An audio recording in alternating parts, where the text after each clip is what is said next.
तौहीन रिसालत के बाद बेंगलुरु में भड़के तशद्दुद पर फैक्ट फाइंडिंग कमेटियां अब अपनी रिपोर्टें जमा करना शुरू कर चुकी हैं।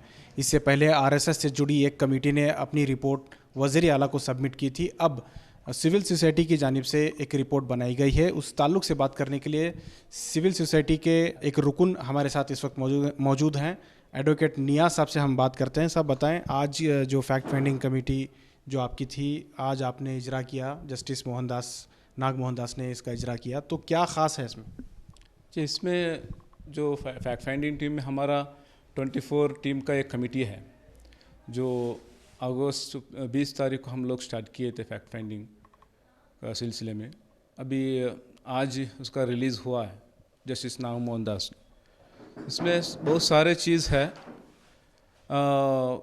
हमारा फाइंडिंग है टोटली ओवरऑल, हमारा फाइंडिंग जो है, जो फेसबुक में नवीन बोल के एक लड़का एमएलए का बांजा ये किया था, वो गलत था, वो गलत है।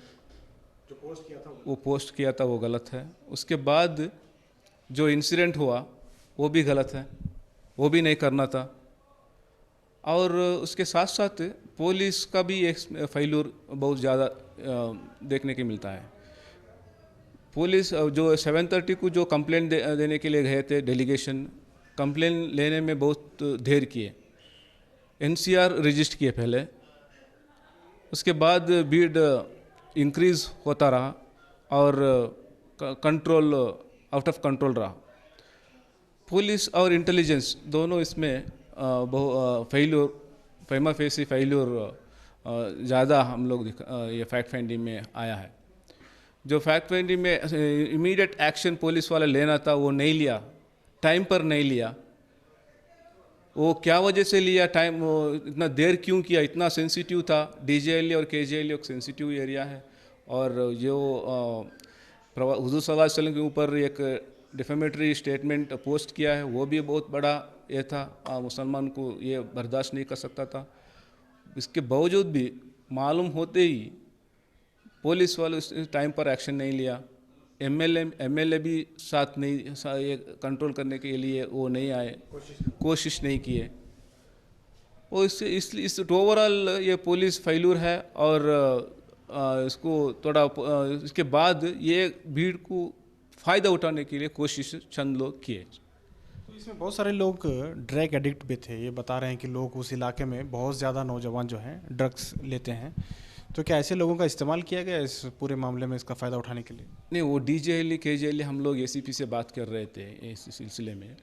वो एसीपी का कहना वही था, यहाँ बहुत ज़्यादा ये नशे ड्रग्स का ये ज़्यादा है, लोग ज़्यादा उसको यूज़ लेते ज़्यादा है। इसमें भी ये जो एक इंसिडेंट हुआ, उसमें जो कल्प्रिट्स है जो किया है, और उसमें ज़्यादा तो ज़्यादा वो नशे में था बोल के हमारा फाइंडिंग में है। वो उसमें वो है, वो वो था, वो इन्फ्लुएंस था, वो नशे का इन्फ्लुएंस था।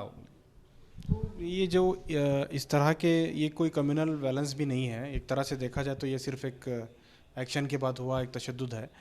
तो इसमें जो है जिस तरह से यूएपीए बड़ी पैमाने पे लगाए गए हैं, जैसे कि बताया जा रहा है कि 250 लोगों पर यूएपीए लगाया जा रहा है, ये कहाँ तक सही है?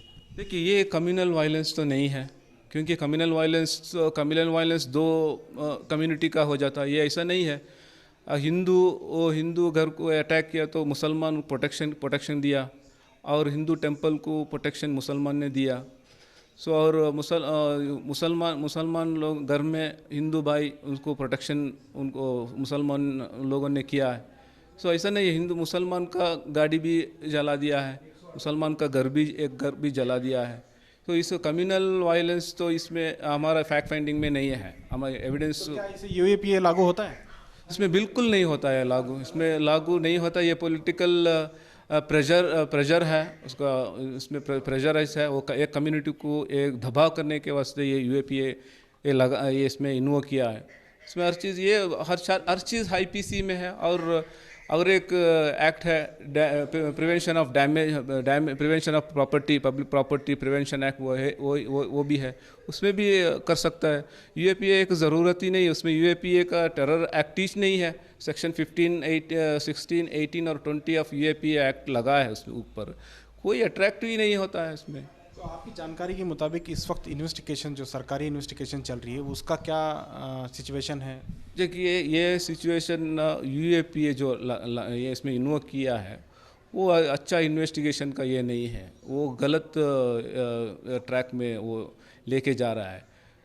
यूएपीए इसको अट्रैक्ट ही नहीं होता, इसमें यूएपीए आता ही नहीं, इसमें नहीं आना चाहिए। अच्छा, इससे पहले जो एक कमेटी जो वज़ीर आला को जो फैक्ट फाइंडिंग की एक रिपोर्ट दी थी उस पे इल्ज़ाम था कि वो बीजेपी से आरएसएस से जुड़े हुए लोग थे।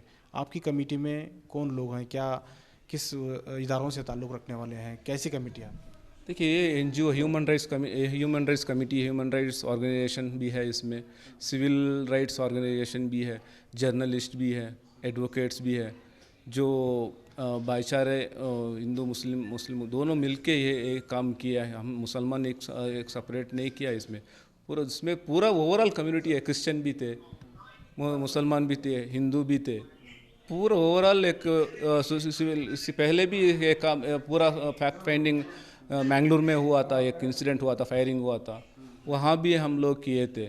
तो वहाँ भी उनका वहाँ का इम्पैक्ट बहुत, या पुलिस का एट्रॉसिटी बहुत आर्बिट्ररी यानी पुलिस आर्बिट्रेरीनेस ज़्यादा उसमें भी दिखाया। बेंगलुरु वाले केस में तो हाल ही में बेल मिली है शायद, बेंगलुरु के जो अरेस्ट किए गए थे लोगों को। जी हाँ, बेंगलुरु में जो थे वो बेंगलुरु में हाई कोर्ट में दिए थे, बेल मिला था, तो स्टेट अपील जाके वो सुप्रीम कोर्ट में स्टे लगा के परसों उनको मिला है बेल। तो ये अब जो लोग फंसे हैं इसमें बहुत सारे लोग बेकसूर भी हैं, तो ऐसे लोगों का नाम भी जो है एफआईआर में शामिल हो गया है। तो अब इन्हें राहत कब मिलेगी, कब बेल मिल सकती है, कितना टाइम लगेगा? क्योंकि इनके ख़ानदान वाले परेशान हैं, क्योंकि उसमें इन्वॉल्व नहीं है, कहीं और थे फिर भी वो अरेस्ट हो गए हैं। देखिए ये 250 के लोगों के ऊपर यूएपीए लगा है। यूएपीए आपको मालूम है वो ड्रैकोनियन लॉ है, उसमें 180 डेज़ उनकी इन्वेस्टिगेशन चार्जशीट डालने के लिए 180 डेज़, यूजुअल कोर्स में 90 डेज़ है, इसमें 180 डेज़ है, 19 डेज़ तक उनको टाइम है। तब तो जो अगर यूएपीए लगा है तो 1 साल तक उसका बेल मिलने के चांसेस बहुत कम है। यूएपीए को क्वैश करने की भी कोशिश होगी? ये भी पैरेलल में भी कोशिश हो रही है हमारे तरफ से, ये भी इंशाल्लाह वो भी हम लोग डालेंगे, पीएल डालेंगे। नवीन पर किस तरह से कार्रवाई हो रही है, जो क्योंकि आप जुडिशरी से करीब हैं, आप लॉ प्रैक्टिस करते हैं, तो आप करीब से इसे देख भी रहे हैं, तो इस वक्त नवीन पर कितने केसेस हैं, किस तरह के चार्जेस लगे? नहीं, उनके ऊपर जो केसेस है वो 153 और 67 आईटी एक्ट के ऊपर उनको डाला है। हमारा फाइंडिंग में उनके ऊपर सिर्फ ये नहीं है, उसके दूसरा भी उनको इन्वेस्टिगेशन, तरो इन्वेस्टिगेशन करना है, उनके पीछे कौन है, उनको प्रोवोक कौन किया है, कौन उसके पीछे कौन है, कौन उनको प्रोवोक किया है बोल के वो भी इन्वेस्टिगेशन करना है उसके ऊपर। हमारा फाइंडिंग में रिकमेंडेशन में स्टेट को गवर्नमेंट को ये भी हमारा रिकमेंडेशन है इसके तरफ से उनका भी ज़्यादा वो नवीन के ऊपर भी इन्वेस्टिगेशन ज़्यादा करना है बोल के। बहुत बहुत शुक्रिया। तो ये थे एडवोकेट नियाज़ साहब। इनका कहना है कि इनकी जो रिपोर्ट है उसमें ये बताया गया है कि जो पोस्ट था वो गलत था, जो पोस्ट डाला गया था, जो बेहरमती की गई थी वो गलत था। उसके बाद जिस तरह से तशद्दुद भड़का और जो प्रॉपर्टीज़ का नुकसान कराया गया या किया गया वो भी बिल्कुल गलत है। लेकिन साथ ही साथ जो है पुलिस की जो कार्रवाई है वो सरासर नाकामयाब रही है। इस पर जो है कहीं ना कहीं पुलिस की लापरवाही इसमें देखने को मिली है। तो ये रिपोर्ट जो है इन्होंने आज इजरा किया है इसका, और इसमें साफ साफ बताया है कि किस तरह से ये पूरा मामला उस वक्त हुआ था। कैमरा पर्सन समीर के साथ शाहिद काजी, सलाम टीवी, बेंगलुरु।